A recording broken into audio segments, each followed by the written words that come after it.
Hello friends, నేను మీ JD. Welcome to Big Boss updates. Sorry, ఈరోజు కూడా సినిమాకి వెళ్ళాల్సి వచ్చింది శుక్రవారం కాబట్టి. అందుకని లేట్ అయిపోయిన అప్డేట్స్. రాగానే 2 ప్రోమోలు చూశాను. మరి మొత్తానికైతే గుడ్డును తనకి ఇష్టమైన గుడ్ గర్ల్కి సోనియాకి ఇచ్చాడు, చూశారు. సోనియాకి ఇచ్చిన తర్వాత ఏం జరిగింది? సీత ఎట్టాగా అలుగుతుంది, కామన్ అది.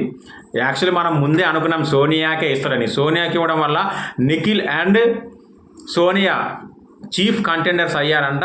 ఆ కంటెండర్ అయిన తర్వాత వాళ్ళిద్దరి మధ్యన కూడా పోటీ జరిగితే, ఇది అడ్వాన్స్ అప్డేటు, పోటీ జరిగితే అందులో నిఖిల్ గెలిచాడట.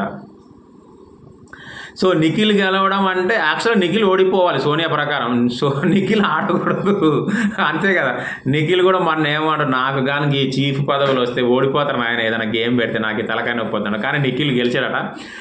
మొత్తానికి సోనియాకి నిఖిల్కి మధ్యన కూడా బిగ్ బాస్ పెట్టడం స్టార్ట్ చేశాడు గట్టిగా. మామూలుగా ఉండదు నెక్స్ట్ రాబోయే ఫైట్స్.